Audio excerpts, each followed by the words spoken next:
Voilà. Donc encore une fois, bienvenue donc à cette deuxième classe virtuelle de l'atelier photo du CNED, donc de l'atelier de la session Y. Donc je vais partager mon bureau pour qu'on puisse voir un petit peu ce que vous avez produit. Alors je viens de m'apercevoir, voilà, est-ce que vous voyez tous mon bureau? Si vous pouvez me faire une petite coche verte. Voilà, très bien. Marianne me voit, Thomas également, Jean-Pierre également. Super. Donc Jean-Pierre, j'ai bien reçu vos dernières images que vous n'avez pas pu poster, je ne sais pas pourquoi, donc sur Flickr. Alors je vois que vous avez bien profité donc du week-end du 1er mai, tant mieux. D'accord, donc j'ai vu que je viens de m'apercevoir en fait qu'il y avait des images qui avaient été rajoutées. Donc on va en parler, on va revenir donc sur le premier exercice que tout le monde a je pense compris. Alors certaines choses sont peut-être un peu plus difficiles à réaliser pour la personne qui a le compact, le PowerShot, je crois, donc de mémoire. Donc là c'est effectivement un peu plus difficile à faire fonctionner.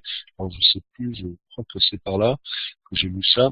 Donc si ce compact là est débrayable, voilà, questionnaire de début de formation.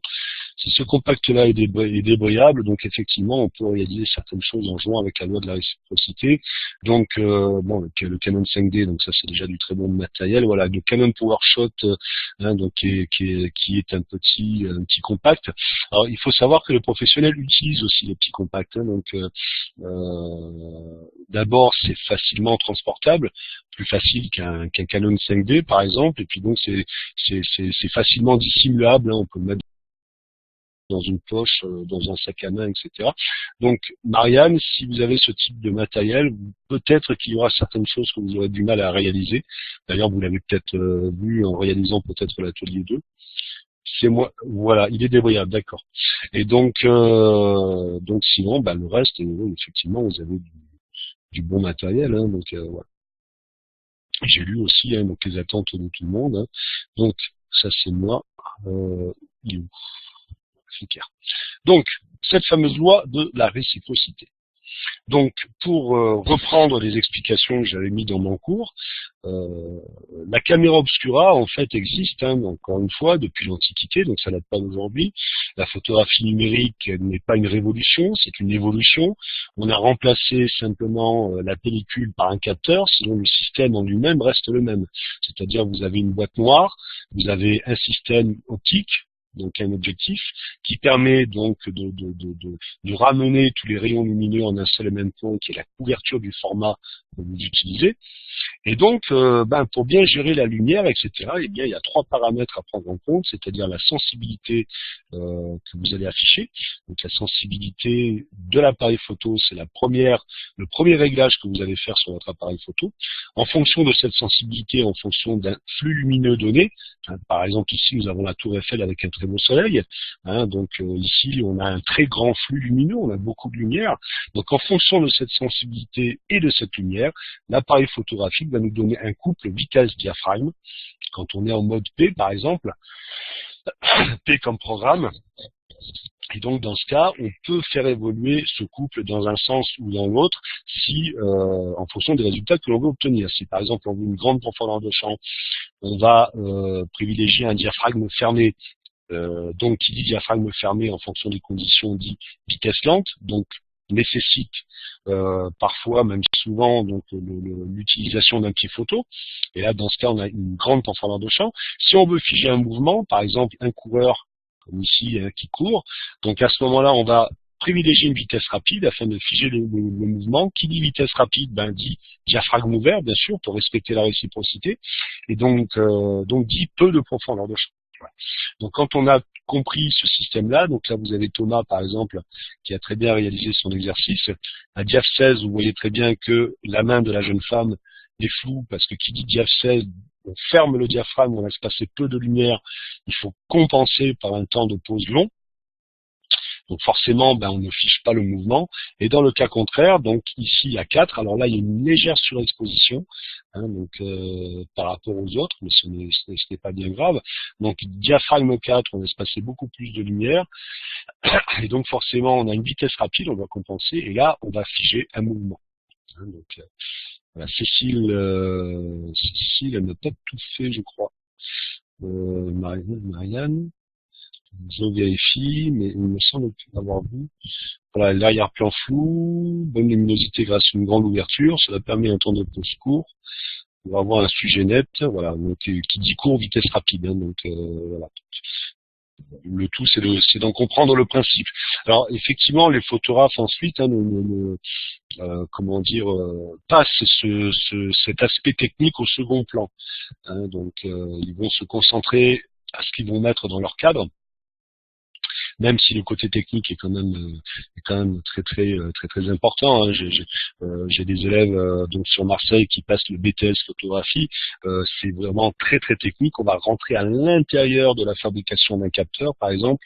C'est comment dire, c'est vraiment une formation qui est faite pour former des commerciaux, des gens qui vont même participer parfois à la fabrication d'appareils photo. Et donc eux sont obligés de connaître très bien la technique, même si c'est des photographes à la base. Hein, donc justement, qu'est-ce qu'il faut dans un appareil photo? Il faut les éléments qui conviennent au photographe, bien sûr. Donc cette partie technique est très importante donc à apprendre dès le départ. Donc Marianne m'a mis 2 prises de vue. Ah oui, parce qu'elle a eu des voilà, F4, F8. Alors, je crois qu'il y a quelqu'un qui m'a posé la question, je sais pas si c'est Marianne.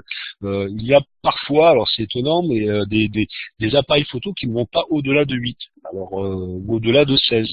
Bon, bien évidemment, vous faites avec le matériel que vous avez. Alors, si vous pouvez vous faire prêter un matériel, donc il y a Boutin, pardon, qui nous a rejoint. Bonsoir. Et donc si donc vous faites bien évidemment avec le matériel que vous avez, si vous pouvez vous faire prêter du matériel, au contraire, tant mieux. Sinon, écoutez, vous faites avec ce que vous avez. Donc les 2 premiers ateliers sont très techniques. On va basculer aujourd'hui, d'ailleurs on va en parler sur la lecture de l'image.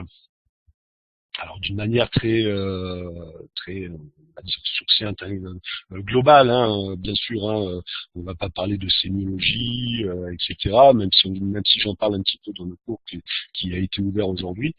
Mais bon, on va tâcher de parler un peu plus image, hein, photographie, hein, dans les ateliers suivants, bien sûr. Donc là, atelier 1, donc Jean-Pierre a très bien compris comment ça fonctionnait. Hein, donc voilà, hein, donc la vitesse, donc le mouvement figé, hein, donc avec la vitesse rapide. Cassandre 67 a très bien compris. Alors il a repris donc il ou elle, Cassandre elle, pardon.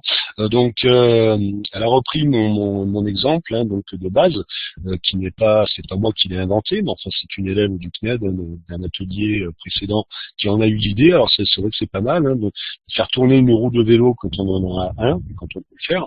Et donc dans ce cas, bien sûr, un F16 vitesse lente, on voit parfaitement que c'est flou. Et donc F8 et vitesse rapide, on voit parfaitement que c'est net. On a un peu plus de profondeur de champ derrière. Alors Gaël, là j'ai pas, alors atelier F4, alors Gaël a voulu me faire plusieurs prises de vue, mais il aurait peut-être mieux valu rester sur le même sujet, faire quelque chose de plus simple. Enfin bon, j'ai compris qu'il avait compris, et ça c'est le plus important. Alors Marianne ne m'a mis que 2 prises de vue, je comprends pourquoi, puisqu'elle n'a pas beaucoup de possibilités avec son appareil. Hein. Alors petit à petit, donc après cet atelier, si vous pouvez, si vous en avez les moyens, ce serait pas mal de passer sur un petit réflexe d'entrée de gamme. Hein, vous en trouvez à 350 ou 400 euros, ça suffit amplement justement pour pouvoir aller au-delà, hein, donc de vos de vos idées, hein, et de vos attentes. Hein. Alors je découvre ces prises de vue en même temps que vous, hein, enfin non, sauf Marianne, mais enfin les autres oui. Photo prise en grand angle afin d'avoir le sujet, donc ici dans son ensemble, bien sûr, hein, le grand angle permet Qui dit grand angle dit grand champ de vision et permet d'avoir beaucoup d'informations sur l'image, mais dit aussi déformation, puisque quand on descend dans les grands angles, par exemple pour le 24-36, on a le 35 mm, le 28 mm, le 24 mm. Quand on commence à parler du 16 mm, on commence à parler du fisheye, œil de poisson. Donc on a un très très grand angle de champ, 16 mm, 8 mm. Donc une fois j'ai une élève qui m'a photographié avec un 8 mm. Donc elle était très très proche de mon visage. Donc on a beaucoup on a peu de distance contraignante de mise au point, mais bien sûr j'étais totalement déformé, hein, surtout j'ai mis l'image d'ailleurs. Donc beaucoup d'informations sur l'image pour le grand angle, et pour le télé, on va resserrer les éléments, beaucoup moins d'informations sur l'image. Par contre, effectivement, on va détacher le sujet principal du fond, et donc dans ce cas, on va avoir ici, par exemple, un sujet flou, donc un sujet net devant un fond flou, pardon, et on a un avant-plan flou, donc ce qui permet un petit peu d'avoir trois niveaux de lecture, et de jouer un petit peu sur la profondeur. Donc ici, alors Jean-Pierre, Atelier 1, Télé 1, grand angle 1. Donc là, vous avez parfaitement Télé 1. Donc derrière, on sent un peu le flou. Alors suivez le guide, voilà, par exemple. Et donc, grand angle, alors beaucoup d'informations sur l'image. Voilà, donc ça c'est on va prendre un exemple au hasard. Et, donc Jean-Pierre, ici vous avez trop de goudron.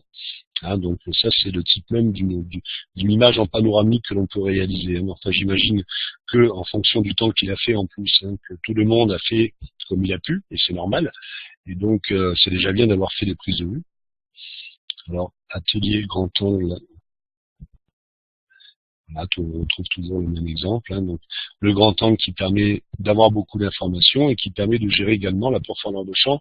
Donc, qui dit grand angle dit beaucoup d'informations sur l'image, mais dit aussi donc une grande profondeur de champ. Il y a trois manières de jouer sur la profondeur de champ, c'est-à-dire de jouer avec le diaphragme, la distance de prise de vue, donc photographe sujet, et bien entendu la focale de l'objectif. Donc qui dit grand angle qui dit grande profondeur de champ, qui dit téléobjectif, comme ici donc une image de TR-Bout, je pense que c'est Boutin. Donc ici on a donc notre sujet qui est net et l'arrière-plan qui est flou. Donc une fois qu'on a acquis ces paramètres, voilà, grand angle, beaucoup d'informations, et bien sûr, TR-Bout qui a réalisé son premier exercice. On voit parfaitement que, encore une fois, au diaph 16, on ne peut pas avoir un mouvement de figé, on a du mal à s'afficher, voilà. Et puis avoir donc notre élément net, c'est pas possible. Voilà. Est-ce que vous avez, sur ces premiers exercices, est-ce que vous avez des questions? Alors n'hésitez pas. Il y a GG qui nous a rejoint. Bonsoir GG. Est-ce que vous avez des questions? N'hésitez pas. Alors soit vous pouvez demander la parole en cliquant sur la petite main ici, et donc dans ce cas vous prenez la parole, soit vous me mettez un petit mot en bas à gauche dans le petit endroit pour taper un message. Dites-moi. Est-ce que vous avez des questions? Si oui, une petite cloche verte ou alors la petite main levée, puis dans ce cas, je vous passe la parole. Sinon, vous mettez une petite croix et on continue.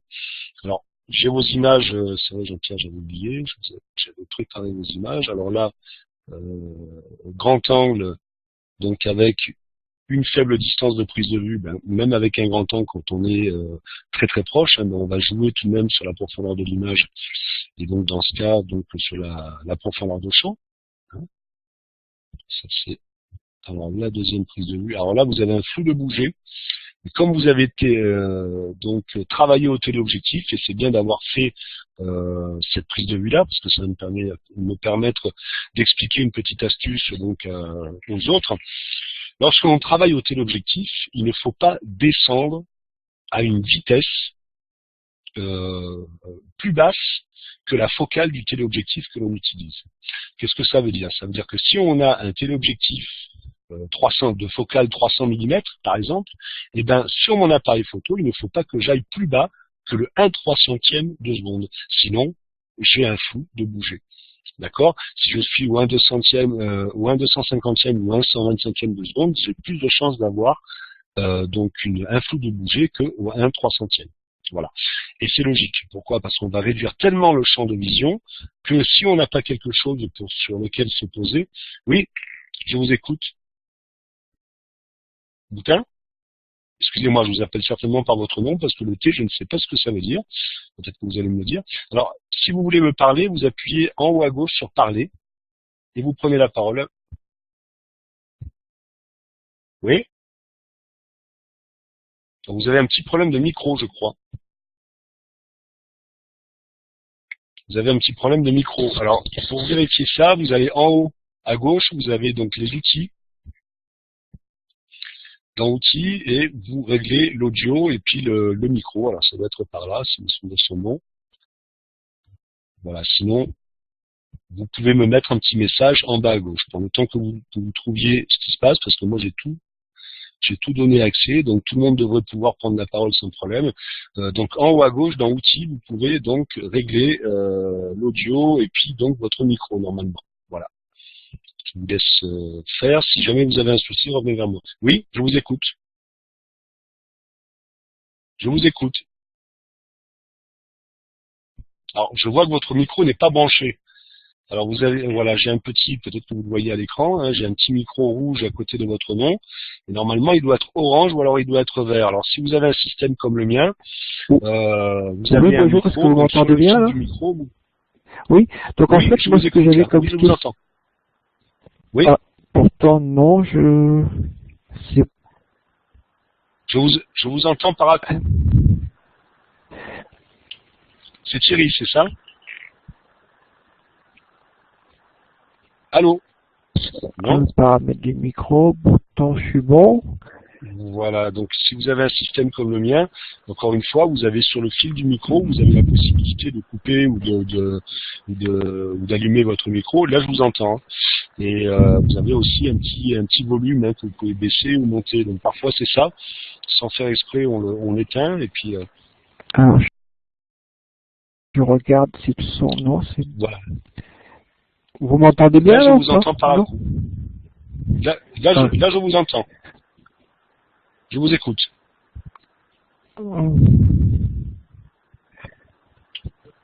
Oui. Bon, on est arrivé. Thierry? C'est Thierry votre prénom? Apparemment non, vous m'entendez pas. Alors pourquoi là, je vous entends. Ah, donc c'est peut-être parce que j'ai pas un lien. Non, c'est Tristan. Mais peut-être parce que j'ai un bas débit. Tristan, pardon. Bon, ben, je vais poser ma question. Oui, si vous avez un bas débit en fonction de l'endroit où vous êtes, c'est sûr que... Alors, je vais vérifier un truc. Tristan, oui, c'est ça. Ok. C'est mon document de suivi, ça. D'ailleurs, on va le couper. Alors, je vais me monter un peu, mais je sais pas si vous m'entendez. Là, je vous entends. Ah, c'est parce que... Vous m'entendez mieux, là? Oui, en fait, c'est quand on prend une photo qu'on veut au maximum de netteté. Oui. Non, Tristan, oui, Tristan, je vous écoute. Tristan, nous avons... Oui, en fait, quand on veut un maximum de netteté sur une photo et qu'on ne peut pas reculer. Oui. Lorsque l'on veut un maximum de netteté. Voilà, j'ai un bas débit où je suis chez moi, là. Dites-moi, donc vous me dites pour avoir un maximum de netteté avec peu de recul. C'est ça? Avec peu de recul?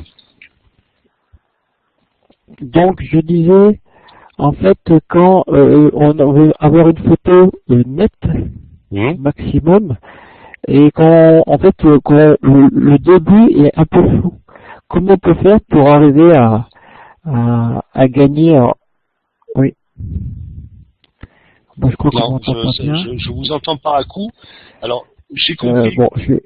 Non, ça va voilà, pas. peut-être me mettre un message, Tristan, peut-être me mettre un message en bas à gauche. Je sais pas, pourquoi? T'es sur une photo? Dites-moi. Avec peu de recul, oui. Avec peu de Oui. recul, d'accord. Il Voilà, on peut pas reculer. reculer. Alors attendez. Alors si vous pouvez couper votre micro, comme ça je donne l'explication. C'est-à-dire que moi, j'ai été confronté à ça, en fait, il a fallu que je recule, mais si je ne peux pas reculer, Alors voilà. comment on fait? Coupez votre micro. Voilà. Comment fait-on lorsqu'on ne veut pas reculer, qu'on est dans une position, en fait? Ah. Mais je vais couper. Bien, alors comment fait-on? Donc question pertinente hein, de Tristan, effectivement, lorsqu'on a peu de recul, ben, on n'a pas d'autre choix hein, que de jouer sur les deux paramètres. Comment peut-on faire pour avoir toute la... Tristan, coupez votre micro. On va y arriver. Coupez votre micro. Sinon, je vais être obligé de le faire moi. Alors voilà, donc Tristan pose une question pertinente. Comment faire pour avoir une netteté maximum lorsqu'on a peu de recul? Comme je disais tout à l'heure, donc on va jouer sur la profondeur de champ avec trois paramètres, c'est-à-dire le diaphragme, la distance et la focale de l'objectif. Bah, si toutefois il y a un des trois paramètres qu'on ne peut plus bouger, bah, on va jouer sur les deux suivants. D'accord? Donc dans ce cas-là, si on a peu de recul, alors admettons que pour les fleurs ici, j'ai peu de recul, donc à ce moment-là, je vais jouer sur les deux autres paramètres, c'est-à-dire sur la focale donc de mon objectif, c'est-à-dire je vais privilégier un grand angle pour avoir un maximum de profondeur de champ, et un diaphragme fermé pour avoir encore une fois une grande profondeur de champ. Qui dit diaphragme fermé dit peu de lumière, donc dit souvent la nécessité d'utiliser un pied. Alors Tristan, comment peut-on faire pour avoir toute la photo nette avec le minimum de recul? Voilà, je viens de vous répondre. Alors avec le diaph et la focale. Voilà. Donc quand on ne peut pas jouer avec l'un des paramètres, il faut que l'on jongle avec les deux suivants de toute manière. Bien, donc je vois que Tristan a parfaitement compris. Donc j'ai préparé alors bon, voilà donc l'explication pour cette prise de vue, Jean-Pierre. Hein. Donc effectivement, si on joue avec un téléobjectif, il faut éviter de descendre à une vitesse trop basse parce qu'on a un flou de bouger qui est naturel, puisque bon on a réduit le champ de prise de vue, et puis donc du coup si on tremble un peu trop, rien que le fait de respirer très fort, on peut avoir ce type de résultat, c'est-à-dire flou. Donc ensuite il y avait une autre prise de vue, voilà. Donc là, téléobjectif au 400 mm, donc avec un diaph donc relativement ouvert, hein, donc effectivement là on a un très gros plan. Alors c'est un conseil que je vous donne quand vous faites des prises de vue, n'hésitez pas à rentrer dans l'image. C'est-à-dire vous, hein, au lieu de photographier, je sais pas, j'ai un stylo dans les mains là, le stylo en totalité, vous focalisez à l'intérieur, vous faites un gros plan et vous ne faites qu'une partie du stylo par exemple. Donc ici on n'a qu'une partie de la statue, on voit qu'au 400 mm on est parfaitement flou derrière, donc on sent donc en premier donc la statue, et le flou donc est totalement perdu, on ne comprend pas ce que c'est, mais c'est vous si on veut détacher le sujet du flou. Voilà. Donc pour l'atelier 3. L'atelier 3, on parle de un peu plus de composition. Donc on parle un peu plus du côté artistique.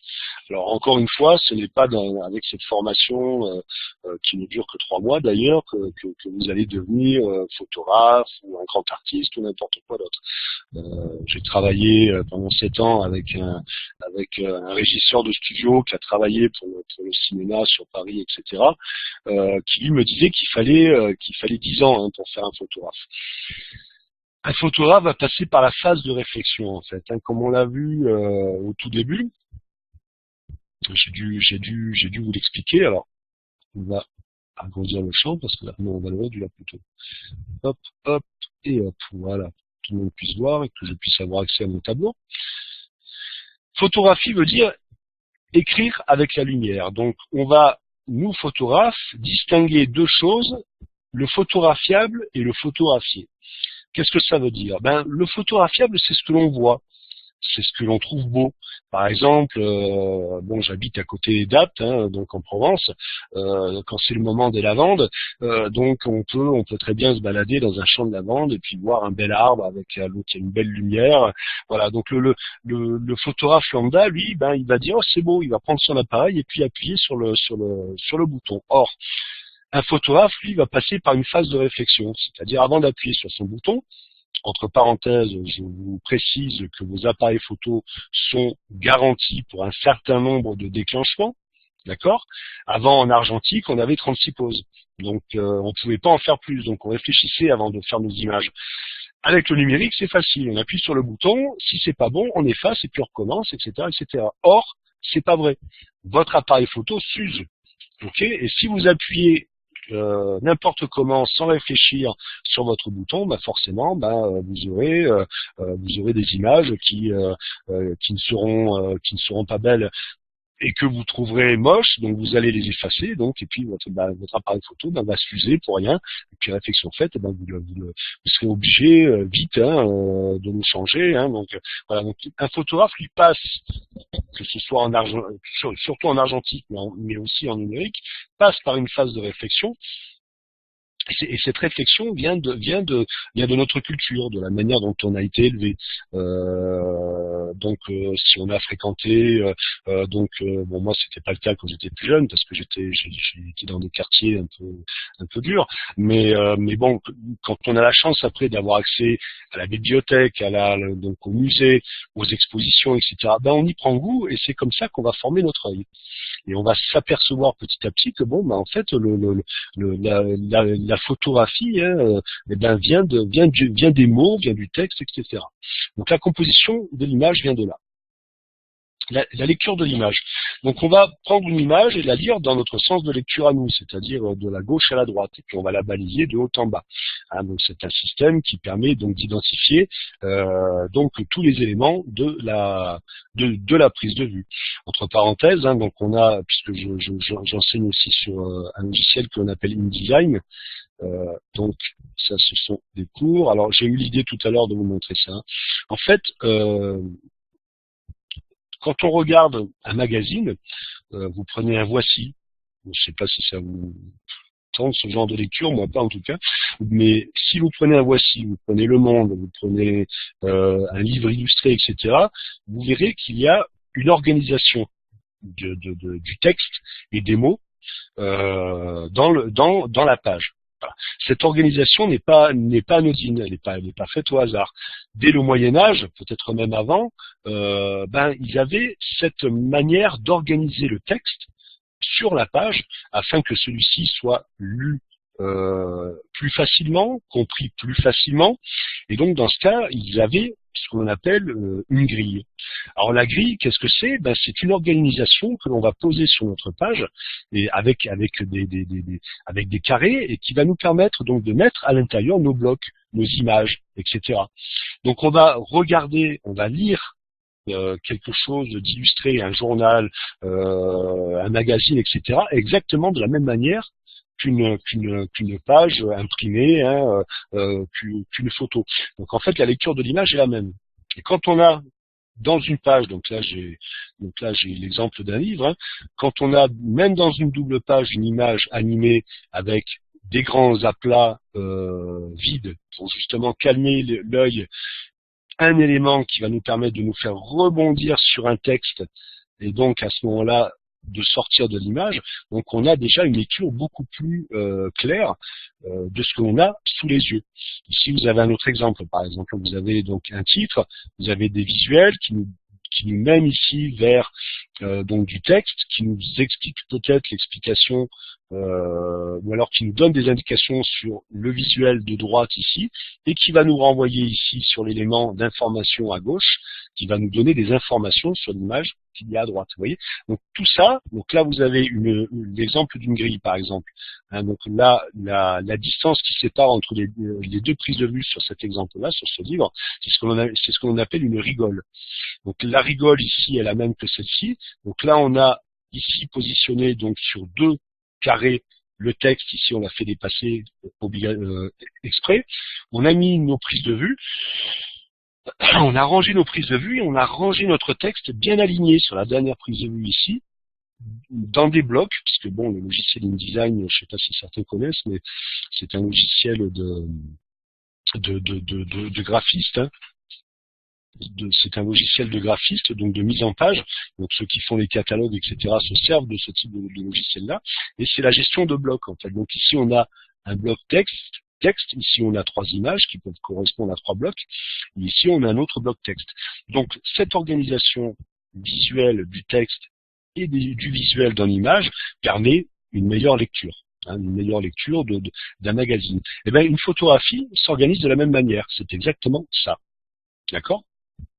Donc, de manière inconsciente, donc on remarque les éléments qui nous paraissent les plus familiers, les êtres vivants, les éléments qui se déplacent, voitures, éléments mobiles, etc.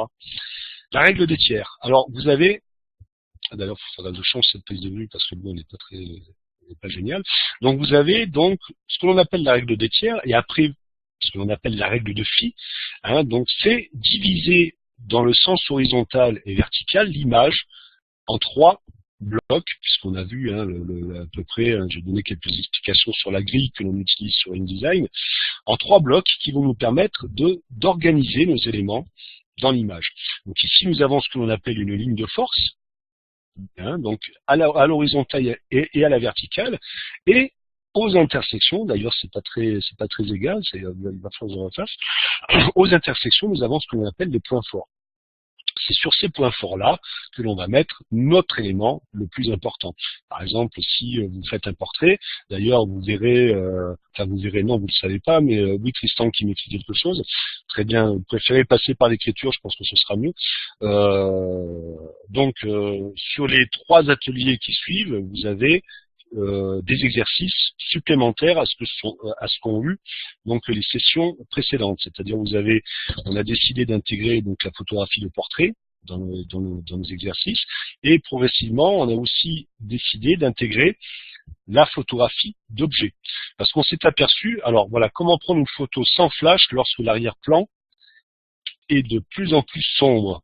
Et nous, avec notre appareil, il y a de la lumière. Alors, donc je fais une parenthèse pour Tristan. Alors effectivement, où est-ce que je vais pouvoir prendre ça? Alors, je vais aller dans les éléments.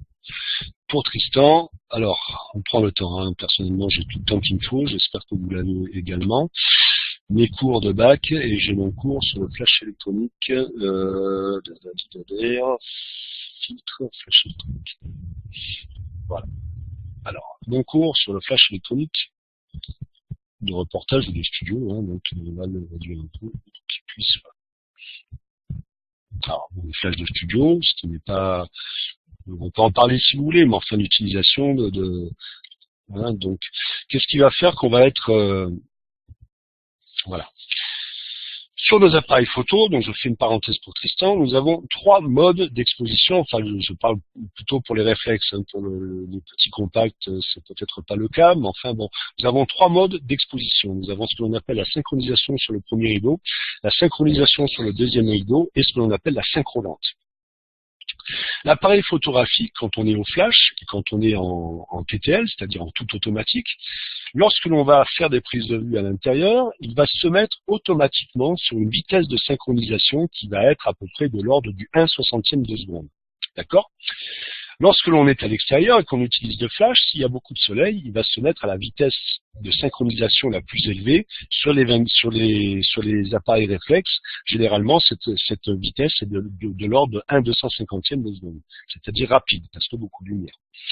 Donc, lorsqu'on est au 1/250e de seconde à l'intérieur et que l'on veut photographier un personnage avec derrière un élément qui est éclairé, L'éclair de flash va bien exposer le personnage, mais à cause de la vitesse rapide, on n'aura pas la lumière qu'il y aura derrière le personnage, c'est-à-dire on n'aura pas l'ambiance.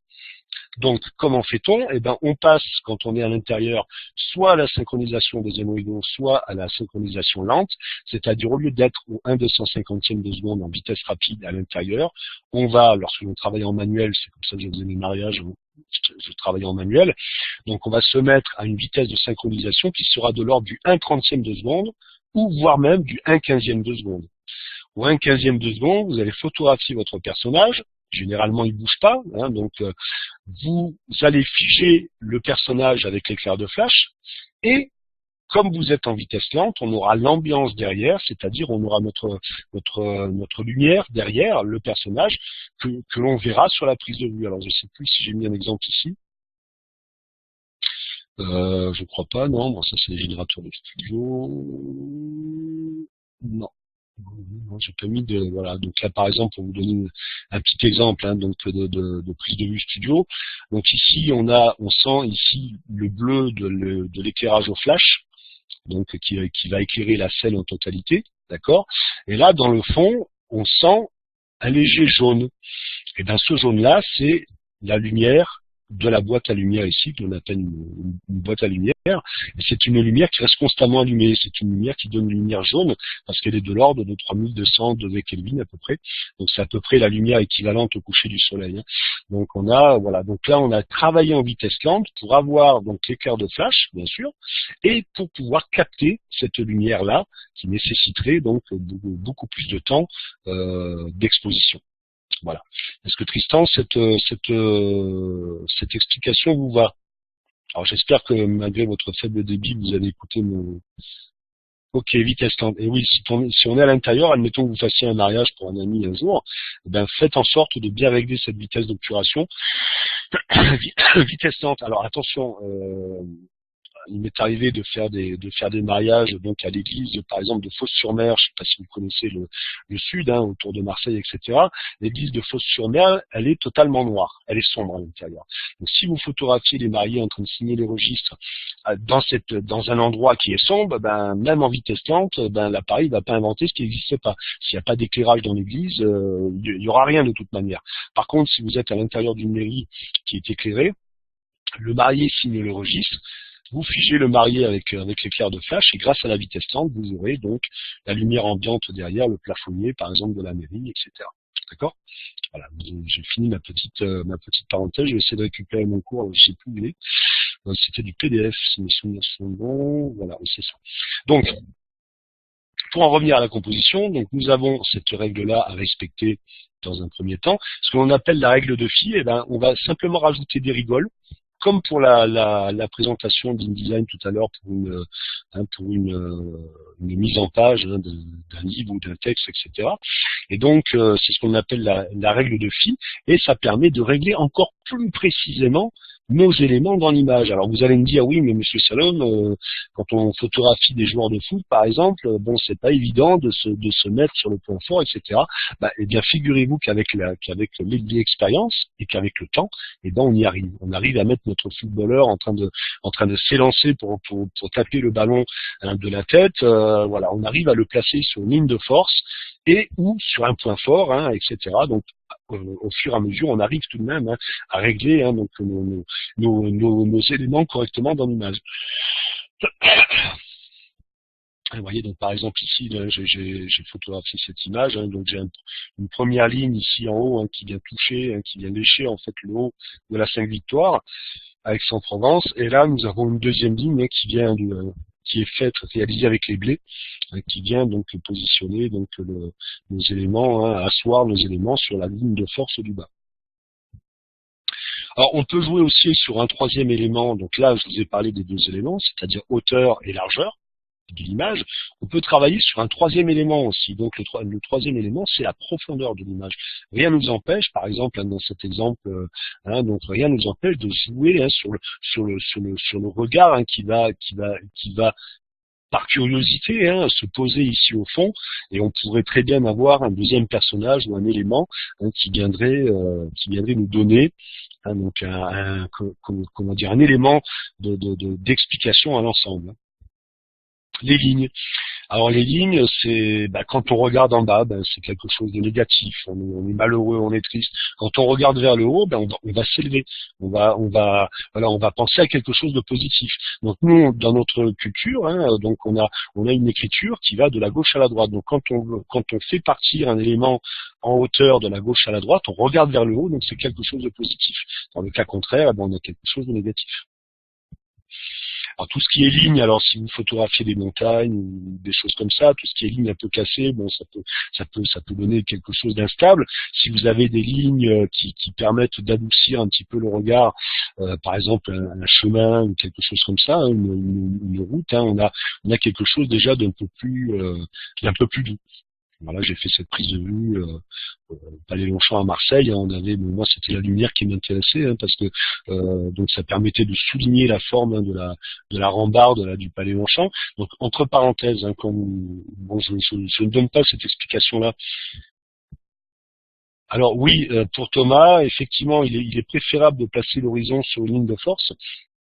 Alors, par exemple, soit vous mettez, si vous photographiez la mer avec un bateau, etc., vous mettez la mer soit sur la ligne inférieure, c'est-à-dire la ligne du bas, et le bateau sur un point de force, et vous essayez d'avoir le soleil en haut à gauche, par exemple, soit vous avez suffisamment d'éléments d'information sur l'eau, par exemple des vagues, par exemple, je sais pas, des nageurs, etc., et vous mettez votre ligne d'horizon, la mer, sur la ligne d'horizon supérieure, c'est-à-dire sur la ligne haute, et dans ce cas, donc, l'œil, lui, va balayer vers le bas pour essayer de voir s'il trouve des informations.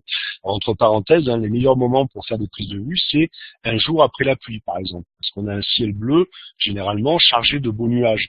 Ça permet de donner de la force à la prise de vue, d'accord. Donc, pour en revenir à mon explication, donc, je ne donne pas cette information-là dans les cours de l'atelier photo, mais je les donne pour le bac photo, parce que j'interviens pour le bac pro photo aussi.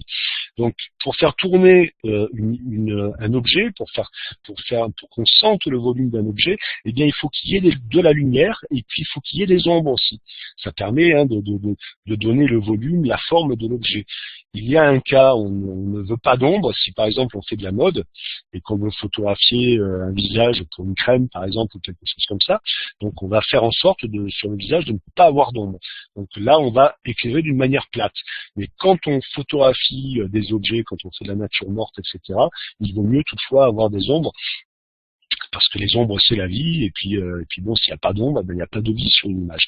Donc on est obligé de jouer avec il faut jouer avec la lumière. D'ailleurs je vous conseille, quand vous êtes en balade, quand vous êtes n'importe où, d'observer. Un photographe, il observe. Y a-t-il des flashs ajoutés pour cette photo de côté sur ma rambarde là? Non, c'est que le soleil. Il y a que le soleil. En extérieur, quand je travaillais au flash, c'était vraiment pour des commandes clients, j'ai travaillé pour une chaîne d'hôtel, par exemple, il fallait que je photographie des plats en extérieur, bon là c'était différent, mais sinon, à l'extérieur, j'évite d'utiliser le flash. Bon, tout à l'heure je parlais de mariage, donc il y a des photos dites académiques à faire, donc le buste de la mariée avec le bouquet, etc. Si on fait pas, quand on est photographe, si on fait pas ce type de prise de vue, eh bien vous pouvez être sûr et certain qu'il y a une maman d'un côté ou une maman de l'autre qui va nous dire mais monsieur, moi j'ai vu telle photo chez tel photographe, vous ne l'avez pas faite. Donc il y a des photos dites académiques. Qui dit académie dit au flash, même à l'extérieur au soleil, pour pouvoir déboucher les ombres, etc. Puis après il y a des photos un peu plus personnelles, où on va, excusez-moi l'expression, on va un peu plus se régaler, et donc là on va attendre le coucher du soleil, et puis même si les mariés sont à l'apéritif, un peu plus détendus, etc., et que le lieu s'y prête, je sais pas moi, un vieux mas avec un mur en pierre apparente, voilà, un beau parterre de lavande, des choses comme ça, avec une lumière de coucher de soleil, ben là on va vers les mariés en disant voilà, on peut prendre encore un quart d'heure, 20 minutes pour refaire des prises de vue, et là vous allez travailler en lumière naturelle. Il vaut mieux travailler en lumière naturelle de toute manière.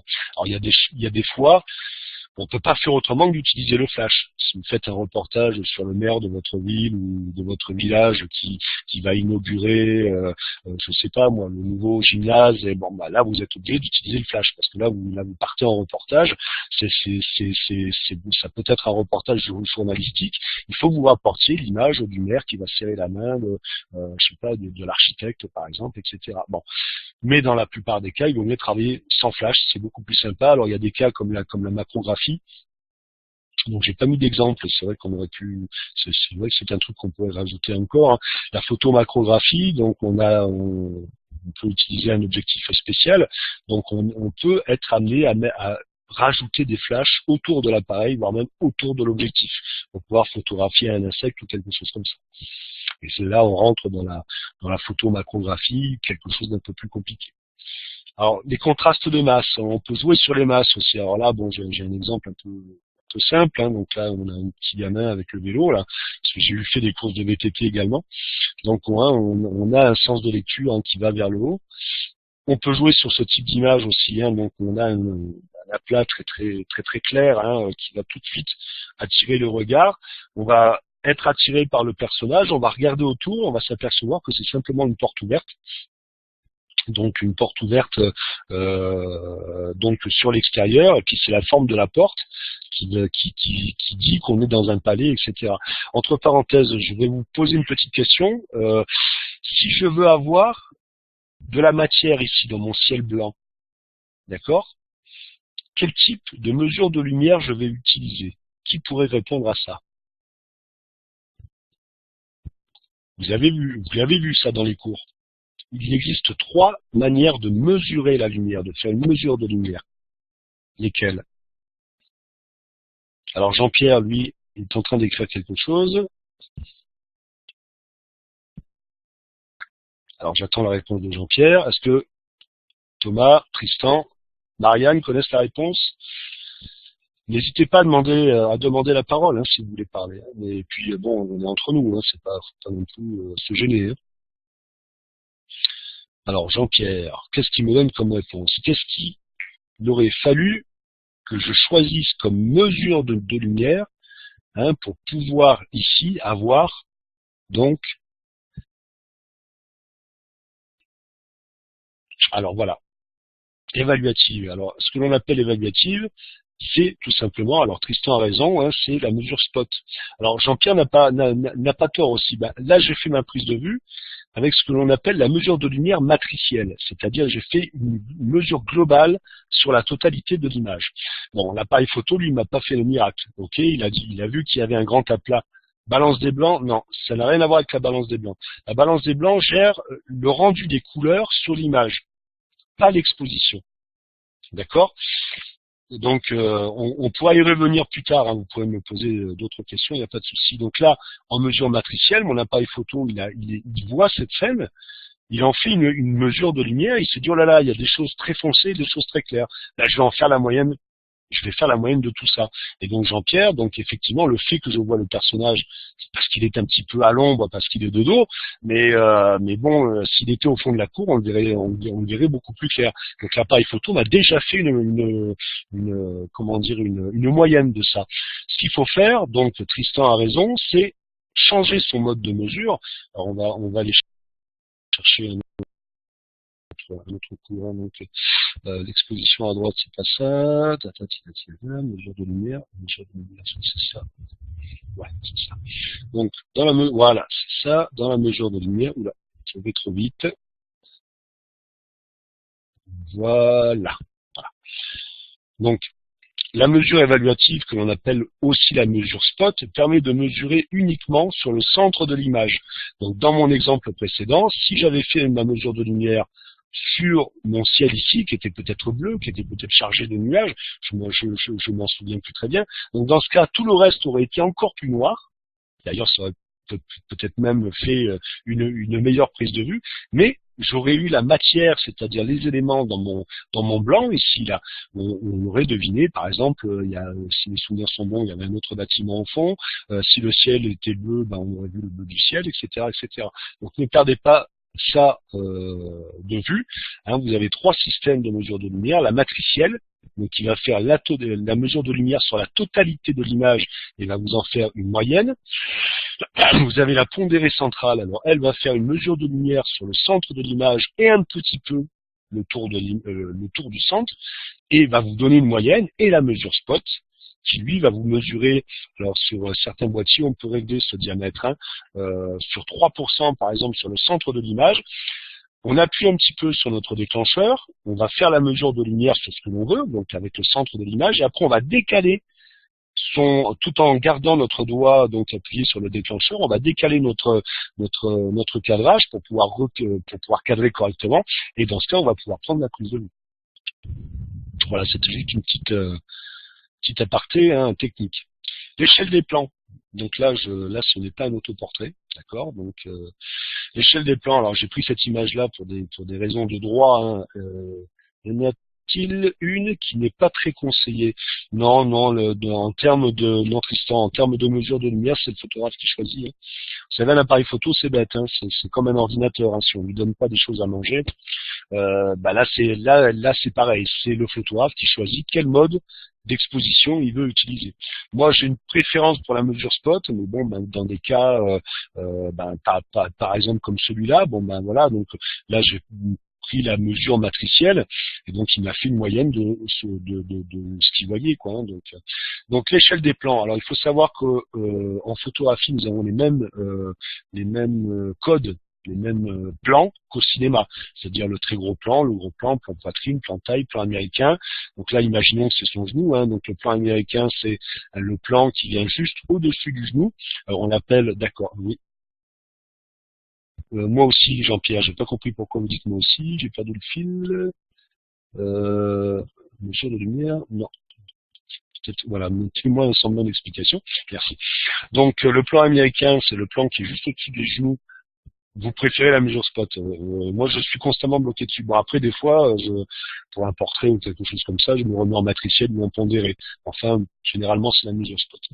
Donc, le plan américain, c'est le plan qui arrête le personnage, hein, le cadrage juste au-dessus du genou. On l'appelle plan américain parce que c'est pour les westerns. Hein, il fallait qu'on voit les revolvers des cow-boys, par exemple. Juste en dessous du genou, on en a un qu'on peut rajouter, c'est ce qu'on appelle le plan italien. Bon. Nous avons le plan d'ensemble, et après le plan d'ensemble, on va montrer le personnage en totalité, donc en plan pied, on appelle ça aussi un plan pied. Et donc ensuite on a le plan général qui nous permet donc de situer donc le personnage dans son environnement. Par exemple, un boulanger dans son laboratoire, un mécanicien dans son atelier. Hein, donc on voit que c'est un boulanger parce que il est photographié en train de pétrir du pain, par exemple, hein, donc il est dans son environnement. C'est ce qu'on appelle un plan général. Alors ensuite, l'analyse d'image. Donc c'est ce que je vous disais tout à l'heure. Le photographe, lui, va identifier le photographiable du photographié. Le photographiable, c'est ce que l'on voit, donc hein, c'est ce que l'on trouve sympa. Et puis le photographié, c'est se dire ce qu'on va faire de la prise de vue. Donc est-ce qu'elle va être imprimée, est-ce qu'elle va être affichée, est-ce qu'elle va être montrée sur Flickr, sur un autre site, etc., etc. Donc on va passer par une phase de réflexion avant de déclencher, d'accord, ce qui va nous permettre ensuite d'avoir la meilleure photo possible. Alors quand je faisais du mariage, j'avais un petit escabeau dans le coffre de la voiture. Donc ce qui fait que ça m'élevait, donc je changeais de point de vue. Donc pour reprendre l'exemple de l'arbre au milieu d'un champ de lavande, le photographe japonais, si j'ose dire, hein, donc touriste, devrais-je dire plutôt, hein, donc va shooter des tonnes et des tonnes de prises de vue. Alors le photographe, lui, non, il va regarder, il va réfléchir, il va observer la lumière, il va se mettre à ras de terre, parfois à plat ventre, il va monter sur quelque chose, par exemple sur un escabeau, pour chercher le meilleur angle possible. On va passer par une phase de réflexion. Avant de passer par cette phase de réflexion, donc il faut maîtriser la technique, le diaphragme, la vitesse, la sensibilité, la mise au point, vous verrez, vous pouvez voir aussi, on peut jouer sur la mise au point, faire la mise au point sur un élément derrière plutôt que de faire la mise au point sur notre sujet principal. Et il faut donc bien sûr prendre en compte les paramètres intellectuels et culturels, hein, que sont la culture générale bien sûr, donc la connaissance des arts. Donc je vous invite à aller voir des expos, à aller voir certains films d'art et d'essai par exemple. Il n'y a pas que les Avengers ou les Iron Man à aller voir au cinéma, il y a d'autres choses aussi. La psychologie, alors il existe un livre, d'ailleurs donc c'est Analyse, non c'est Initiation à l'analyse d'image, Initiation à l'analyse d'image de Martine Joly, d'accord.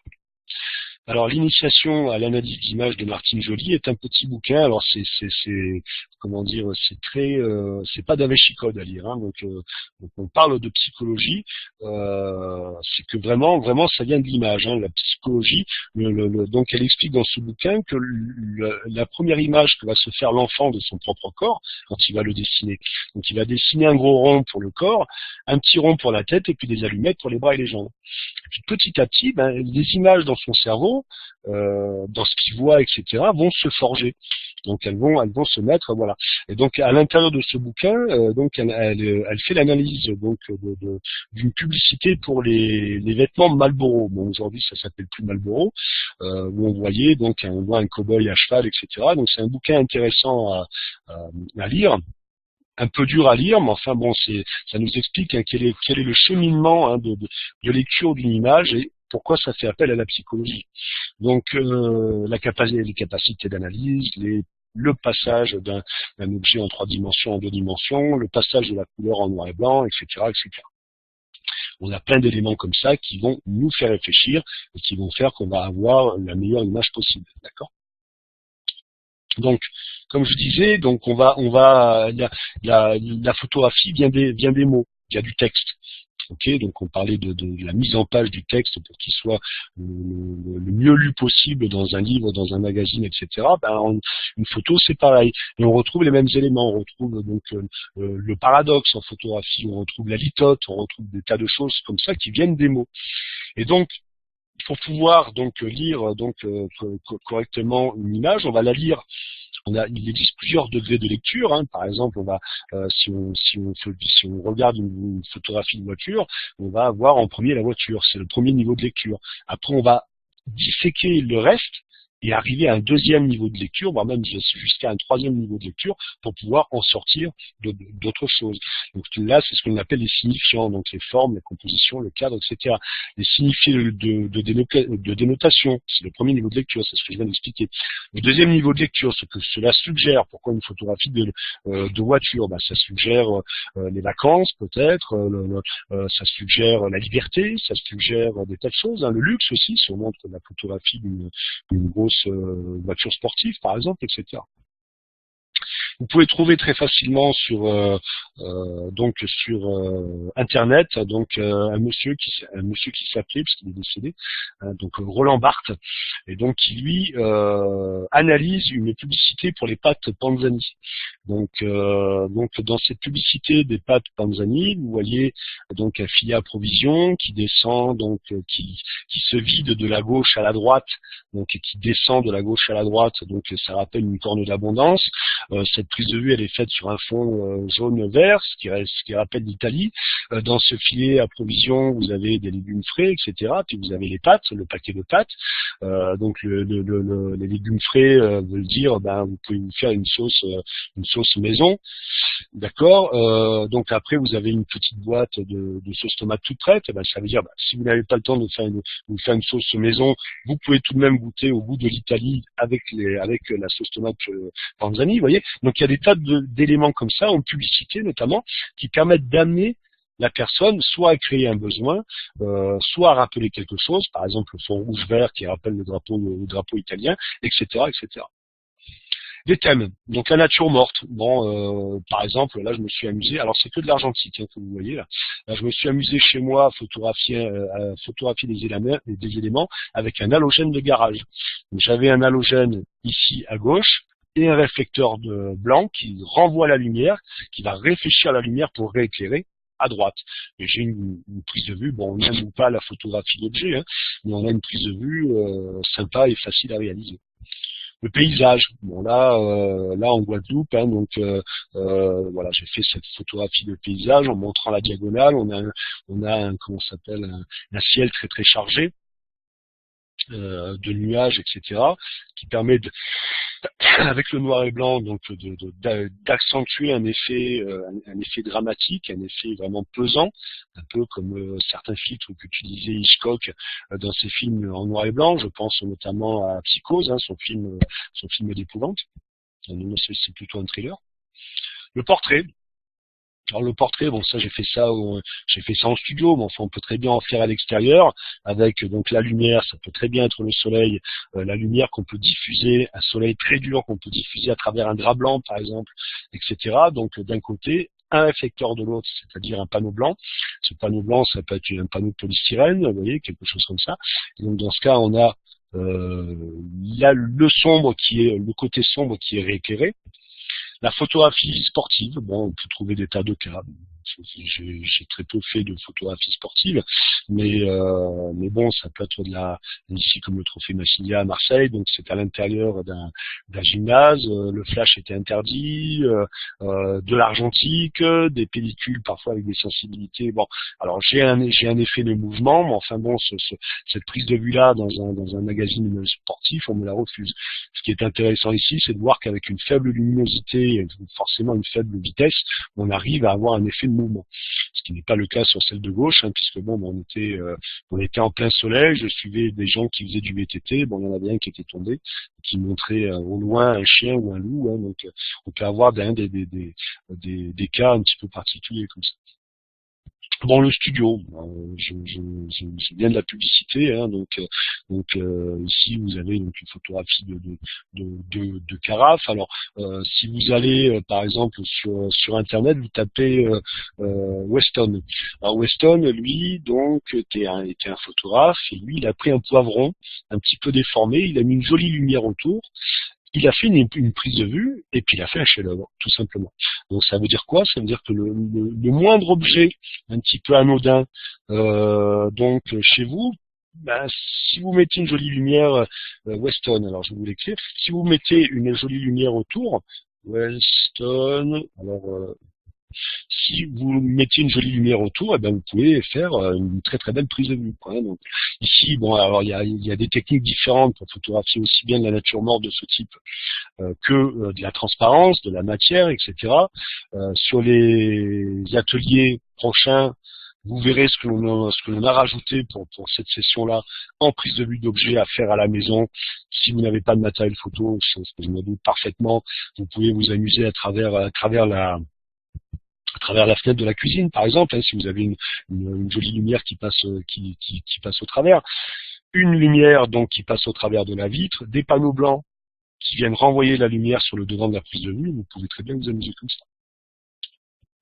Bon, la photographie de décor, bon, ça je l'ai mise parce que c'est pour montrer qu'on peut très bien recréer une pièce, hein, en décor. Alors ça, ce sont des panneaux, hein, qui ont été, alors pour monter un décor, entre parenthèses, en photographie, tout se voit. Même le moindre petit pépin, etc. Donc ici, pour avoir un angle droit sur les deux panneaux, on calculait un Pythagore, hein. Donc ici, ce sont deux panneaux qui sont tenus par des tiges en bois et puis des poids, des contrepoids, hein. Ici, vous avez donc un faux carrelage avec du sable, hein, qu'on a pour faire les joints. Vous avez donc des fausses plaintes. Ici, donc à gauche, j'ai mis à la verticale un énorme flash qui fait la taille d'un mur, donc à la verticale, que j'ai posé au sol. Et derrière cette énorme boîte à lumière qu'on appelle, hein, donc cet énorme flash, j'ai mis donc une tête directe, hein, qui me donne une lumière très dure. Et devant cette tête directe, j'ai mis des lambris, donc de bois, pour créer une fausse fenêtre, l'ombre d'une fausse fenêtre, donc sur le mur. Et on a donc une ambiance, hein, de ce type. Photographie d'architecture, bon, j'en ai peu fait aussi. Bon, généralement ce type de prise de vue, donc là c'était pour quelqu'un qui fabriquait des bétons colorés, etc. Donc il fallait que je fasse cette prise de vue là sans trop comment dire penser à ce que l'on appelle les perspectives. Les perspectives, on voit bien que l'immeuble là ici n'est pas droit. Pourquoi? Parce que je suis au pied de l'immeuble. Et donc forcément quand on regarde vers le haut, on a les fuyantes qui s'en vont vers un seul et même point, comme en dessin, hein. Donc qui s'en vont vers le haut de la photo. Et donc dans ce cas, pour photographier ce type d'immeuble, normalement on utilise du matériel supplémentaire très onéreux que l'on appelle des objectifs déformables ou une chambre technique. Ce sont des systèmes qui permettent de redresser les perspectives et puis d'avoir l'immeuble ici qui est droit. Donc c'était pour montrer un petit peu ce qu'on pouvait faire. Le paysage, alors bon, j'ai mis cette prise de vue là, c'est peut-être pas très parlant. Bon, ici par exemple j'avais voilà, en pose longue, en plus je le mets. J'avais un pied, donc j'ai mis mon appareil sur le pied. J'ai fait ma mesure de lumière sur quelque chose de global. Hein. J'ai fait une mesure globale de lumière en appuyant sur mon déclencheur. Étant donné que c'était quand même un endroit à l'ombre, j'ai fait en sorte d'avoir une vitesse longue. Donc dans ce cas, en appuyant sur mon déclencheur, j'ai l'eau qui coule, d'accord. Donc on sent bien le mouvement. Par contre, je suis bien exposé grâce à ce système-là. Mais j'avais un pied. D'accord. Voilà, donc on va voir l'atelier. Alors si j'arrive à retrouver tout ça, atelier 3, voilà. Donc les activités, ligne de tiers et ligne de force, d'accord. Pour les activités, alors ajuster, je sais pas si, non, c'est pas sur celui-là que j'avais rajouté. Choix, je vais regarder. Il me semble avoir rajouté quelque chose sur cet atelier-là. Alors je vais vérifier sur le Word. Activité. Je suis désolé, je vois plein de trucs en même temps. Non, alors je regarderai ça ailleurs. Il me semble avoir rajouté un truc, je regarderai. Donc le but de l'activité ici, 3 ressources, activité. Voilà, c'est de jouer avec la règle des tiers. Donc vous allez réaliser certaines prises de vue en respectant la règle des tiers et d'autres en ne respectant pas la règle des tiers. Donc du coup, ça va vous allez vous tromper exprès. Alors c'est très dur de se tromper exprès. Et puis pour que tout le monde puisse voir la différence. Donc vous allez faire vos prises de vue, les poster sur Flickr et moi bien sûr, comme d'habitude, je mets un commentaire. Alors attention de bien noter, de bien renommer vos prises de vue pour que l'on sache ce que vous avez voulu faire, etc. Moi, c'est beaucoup plus facile pour moi. Voilà. C'est étonnant qu'on n'a pas... je sais où c'est. Enfin bon, je regarde. Et vous aurez accès au corrigé, donc, lors du prochain atelier. Est-ce que vous avez des questions par rapport à ce que l'on a vu? N'hésitez pas, c'était peut-être un peu long. Est-ce que vous avez des questions? Alors, Marianne, vous avez bien modifié l'activité qui est collaborative cette fois. Ah, d'accord. Je comprends. Moi, je me suis... Ok. Ouais. Madame Rossi a dû, effectivement... Et moi, je les ai pas mis dans mon dossier. Grossière erreur de ma part. Alors, comment construire une photo réussie? Activité. Voilà. Et là, ça a été modifié. Voilà, c'est ça. Non, oui. Activité. Donc, ça, c'est là, c'est quoi ça? Activité. Prévaloir la ligne de force. Partage sur Flickr. Voilà.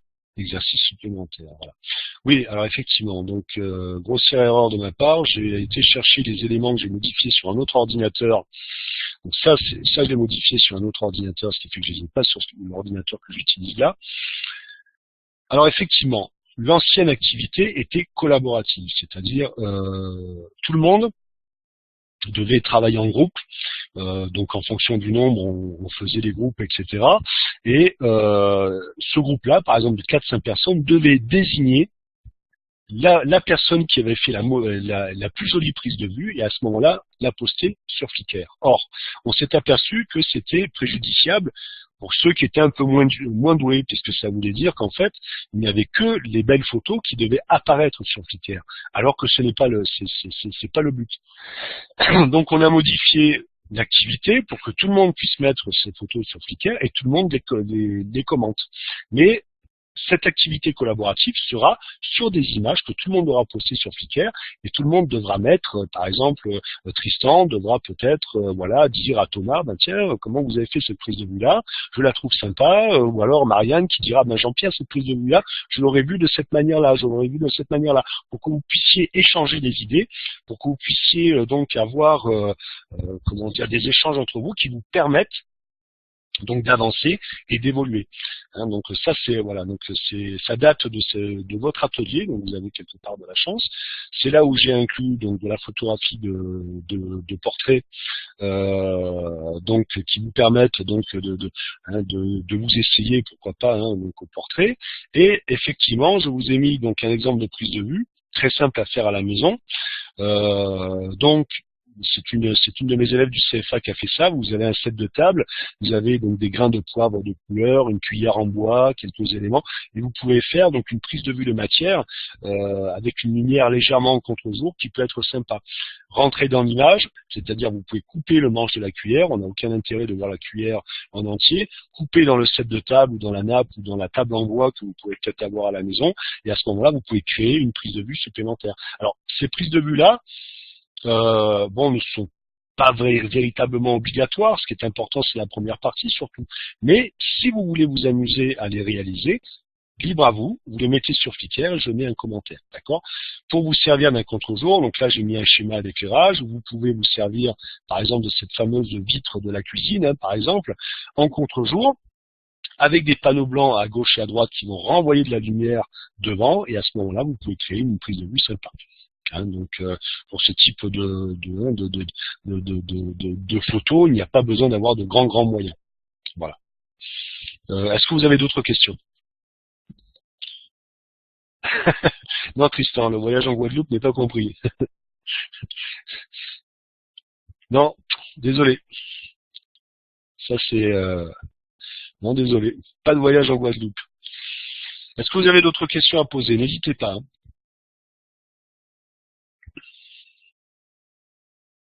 Alors, si oui, ben vous pouvez demander la parole ou me mettre comme Tristan, donc un petit message. Sinon, vous me mettez une petite coche négative, hein, c'est-à-dire rouge, non. Et dans ce cas, hein, donc, on aura fini la classe virtuelle d'aujourd'hui, si toutefois je vous ai apporté suffisamment d'éléments de réponse. Alors, pour non, c'est pas ça. La classe virtuelle. Alors, pour en revenir au planning, qui est tout petit, vraiment tout petit, au planning de la prochaine partie, on va dire. Hein. Donc vous avez donc cet atelier. Peut-on utiliser un flash? Oui, Jean-Pierre, vous pouvez utiliser le flash si vous voulez, pas de souci. Si vous savez le déporter, etc., ce n'est absolument pas un problème. Pour l'ensemble des prises de vue, hein, vous pouvez. Alors c'est vrai qu'en fonction des régions, des endroits où on habite, on aura peut-être plus de chances d'avoir du soleil que d'autres endroits. Bon, ce qui est mon cas, moi, dans le sud, donc j'ai pas trop de problèmes à ce niveau-là. N'empêche que il faut voilà, s'il y a des endroits où vous avez du mauvais temps constamment, c'est pour ça aussi qu'on a rajouté de la photographie d'objets à faire à la maison, parce que si les gens n'ont pas de soleil et peuvent pas faire le prise de vue, donc c'est un petit peu ennuyeux, quoi, voilà. Donc, l'atelier 3, comment construire une photo réussie, donc on en a parlé. Ensuite, vous avez donc à partir du lundi 18 mai, vous avez donc le 4e atelier qui s'ouvre, hein, donc sur les les étapes numériques de l'image. Alors là, je rentre un peu plus d'une manière technique sur comment est composé un capteur, comment ça fonctionne à l'intérieur, comment transférer les images sur l'ordinateur. Hein, on ne transfère pas n'importe comment ces images de son appareil photo à son ordinateur. Dans les activités, ben vous allez utiliser ce qu'on appelle le petit logiciel GIMP. Alors pourquoi GIMP? Parce que bon, c'est le pendant gratuit de Photoshop. Maintenant, si vous avez Photoshop, eh ben, utilisez Photoshop, bien sûr. Hein, donc on n'est pas arrêté à GIMP. Et dans cet atelier, ben, vous aurez quelques retouches de base à faire, quelques points noirs sur un portrait à enlever, par exemple, etc., etc. Et donc je vous donne quelques astuces pour réaliser tout ça. Sur Flickr, à la fin de l'atelier 4, vous devez donc mettre en ligne donc des images retouchées. Alors par exemple une image couleur, une image noir et blanc, une image où vous avez deux petits sur l'image, et puis la deuxième image vous n'en avez plus qu'un, etc., etc. Si vous êtes deux en retouche, et à ce moment-là, donc je mets mon mon commentaire, hein, et puis dans ce cas. Ensuite, le lundi 1er juin, donc vous avez donc l'ouverture de l'atelier 5, donc le stockage, on va voir le stockage des sauvegardes des images, ce que l'on appelle les métadonnées. Les métadonnées, c'est la carte d'identité de la photographie. Hein, je veux dire, sur mon boîtier, j'ai même une fonction GPS. Alors c'est pour vous dire, hein, donc ça me donne la latitude et la longitude de l'endroit où j'ai fait la photo. Comment réduire le poids d'une image pour la transférer par mail ou pour la mettre sur un site internet ou autre, hein, régler une image avant l'impression, etc. À l'aide des ressources, donc le travail individuel, méthode de stocker les images, et là on vous demande donc de créer ce que vous faites déjà un petit peu, hein, donc votre portfolio, hein, une galerie photo, donc toujours sur Flickr où vous mettrez donc par exemple les images de petits reportages. Alors j'ai pas en mémoire l'atelier, hein, donc enfin il sera dévoilé plus tard. Vous mettez donc en ligne un petit reportage sur un événement par exemple, ou quelque chose qui vous fait plaisir, et donc dans ce cas tout le monde peut se mettre, et moi je mettrai de toute manière, hein, donc des commentaires, voilà, pour le planning. Et enfin donc la classe de clôture donc se déroulera le 12 juin. Alors le vendredi 12 juin à 18h, sachez que vous aurez certainement accès à Moodle et aux cours, etc., certainement jusqu'à la fin juin. Hein, donc mais là on reparlera de ça le vendredi 12, il n'y aura pas de souci, on commence à se faire tard. Voilà, est-ce que vous avez d'autres questions? Est-ce que vous avez d'autres éléments à me demander, d'autres choses à me demander? N'hésitez pas, hein, surtout. Hein. Si oui, ben vous demandez la parole, sinon ben, vous nous mettez une petite coche rouge. Marianne n'a pas de questions, très bien. Tristan non plus, alors ça fait un peu long, hein, 1h20 de classe. Thomas non plus, et GG. Est-ce que GG a des questions? Alors il écrit quelque chose? Non, très bien.